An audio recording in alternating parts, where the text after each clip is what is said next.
గిడ నేను ఏం చేస్తున్నానంటే ఆగమాగం చికెన్ కర్రీ వండుతున్నా. ఆగమాగం చికెన్ కర్రీ ఏంటి అని మీరు ఆగమాగం కాకండి.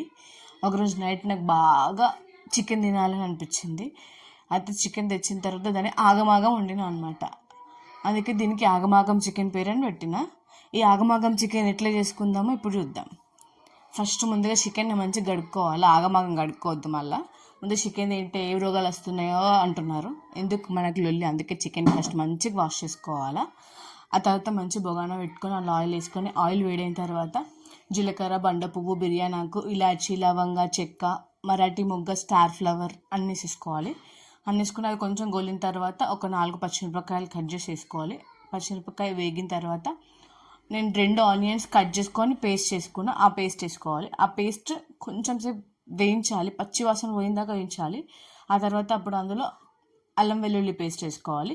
అల్లం వెల్లుల్లి పేస్ట్ వేగిన తర్వాత కొంచెం పసుపు వేసుకొని చికెన్ కర్రీ వేసేసుకోవాలి. చికెన్ కర్రీ వేసేసుకున్న వెంటనే అందులో ఉప్పు, ధనియాల పొడి, ఎండు కొబ్బరి పొడి అవి కూడా వేసేసుకొని చికెన్ని మంచిగా ఫ్రై చేయాలి. చికెన్లో నుంచి వాటర్ వచ్చి ఆ వాటర్ కూడా ఇంకిపోవాలి, అంతవరకు ఫ్రై చేయాలి. ఫ్రై అయిన తర్వాత అప్పుడు అందులో కారం వేసుకోవాలి. కారం వేసుకొని ఒక 3 మినిట్స్ ఫ్రై చేసేసేసి ఆ తర్వాత అందులో మనకి గ్రేవీకి సరిపడా వాటర్ పోసుకోవాలి. గ్రేవీ ఎక్కువ తినేవాళ్ళు ఎక్కువ వాటర్ పోసుకోవాలి, తక్కువ తినేవాళ్ళు తక్కువ వాటర్ పోసుకోవాలి. మేము ఎక్కువ తింటాం కాబట్టి నేను ఎక్కువ వాటరే పోసుకున్నా. ఆ వాటర్ పోసుకొని మంచిగా ఉడకనియాలి. చికెన్ని ఒక 10 మినిట్స్ మంచిగా మీడియం ఫ్లేమ్లో పెట్టి ఉడకనియాలి.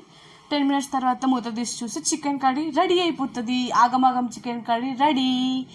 అట్లనే ఎట్లయితే ఆగమాగం వండుకున్నానో అట్లనే ఆగమాగం కూడా తిన్నాను అనమాట. రెసిపీ మాత్రం సూపర్గా వచ్చింది. టేస్ట్ కూడా చాలా బాగుంటుంది. మీరు కూడా మీ ఇంట్లో ఖచ్చితంగా ట్రై చేయండి. Thank you for watching. Bye.